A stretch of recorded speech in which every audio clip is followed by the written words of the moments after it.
जय श्रीमन नारायण। ए पर जे टिप्पणी हम करे जा रहल बा रामा अनुजदास श्रीमान गट्टू वेणुगोपाल स्वामी जी के द्वारा दिहल गयल बा। अध्याय 6 आत्म संयम योग श्लोक 14। प्रशांतात्मा विगतभीः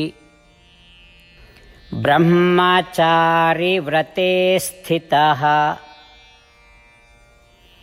मनः संयम्य मच्चित्तो युक्त आसीत मत्परः। ओम। गीताचार्य श्री कृष्ण परमात्मा अर्जुन समेत हमनी सबके आत्म संयम योग सिखा रहल बानी। परमात्मा कहत बाड़न कि अर्जुन हम तोहरा के सिखावत बानी कि आत्म साक्षात्कार आ आत्मदर्शन के इच्छा रख के ध्यान की प्रक्रिया कैसे कहल जाए। जैसन कि हम कहले बानी उचित मुद्रा में बैठल रही, शरीर सिर और गर्दन के सीधी स्थिति में रखे के चाहिए। आपन नज़र नाक के नोक पर चाहे भौं के बीच में केंद्रित करी। मन के शांत रखी, अनिर्भीक रही। संसारिक सुख के लालसा आ अनुभव में आपन ऊर्जा आ ताकत के बर्बाद मत करी। आपन मन पर सख्त नियंत्रण राखी। आपन मन हमरा पर केंद्रित करी। सब विचार हमरा पर केंद्रित करी। खाली हमरा के याद करत रही आ खाली हमरा पर ध्यान करी। अर्जुन आत्म साक्षात्कार आत्मदर्शन खातिर ध्यान करे के चाहिए। ई तरह श्री कृष्ण परमात्मा उन लोगन खातिर ध्यान की प्रक्रिया की खुलासा कर रहल बाड़े जे आत्मदर्शन आ आत्म साक्षात्कार प्राप्त करे के चाहत बाड़े। श्री कृष्ण परमात्मा के शिक्षा के ध्यान करत और उनकी शिक्षा के अभ्यास करे के प्रयास करत हमनी के श्री कृष्ण परमात्मा के शब्दन के दोहराई के चाहिए। प्रशांतात्मा विगतभीः ब्रह्मचारी व्रते स्थितः मनः संयम्य मच्चित्तो युक्त आसीत मत्परः।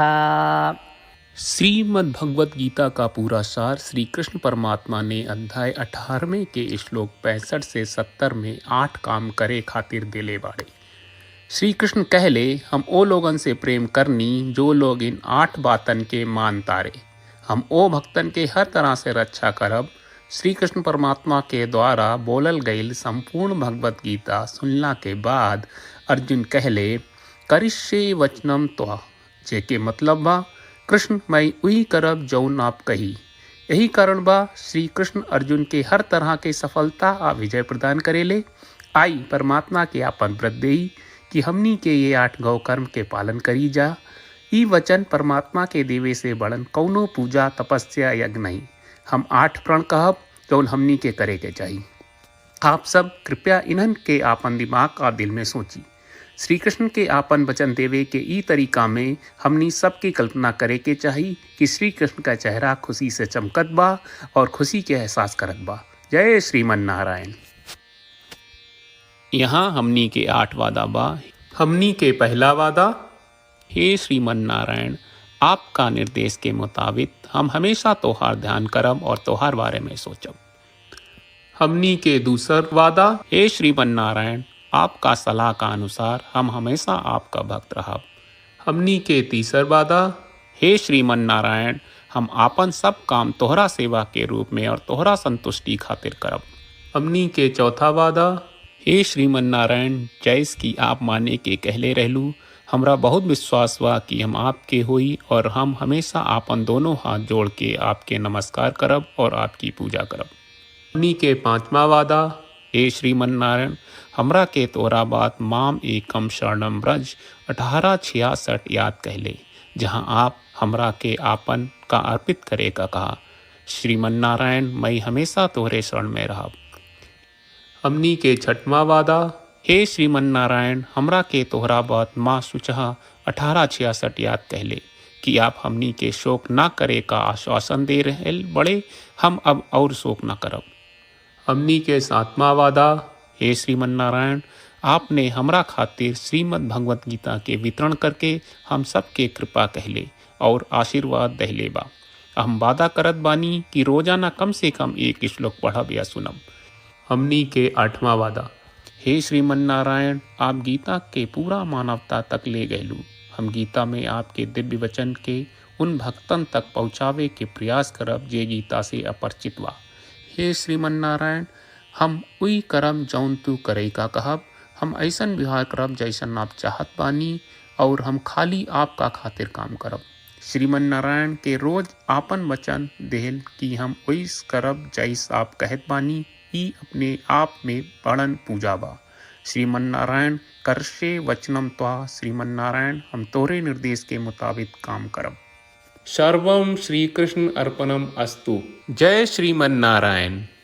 प्रशान्तात्मा विगतभीः ब्रह्मचारी व्रते स्थितः मनः संयम्य मच्चित्तो युक्त आसीत मत्परः। ओम प्रशान्तात्मा विगतभीः ब्रह्मचारी व्रते स्थितः मनः संयम्य मच्चित्तो युक्त आसीत मत्परः। श्रीमन्नारायण करिष्ये वचनं तव। सर्वं श्रीकृष्णार्पणमस्तु। जय श्रीमन्नारायण। जय श्रीमन नारायण। सब भक्त लोगों से विशेष अनुरोध बा, जीवन में हर चीज में हमनी के तत्कालिक और प्रभावशाली परिणाम की अपेक्षा रहेला। एकरा खातिर आइए रोजाना 1 मिनट के समय निकालल जाए और नारायण आश्रम पढ़ल जाए। नारायण आश्रम प्राप्त करे खातिर नारायण आश्रम वेबसाइट पर जाई, जो www.narayanashram.org है, और पंजीकरण में आपन नाम और ईमेल दर्ज करी।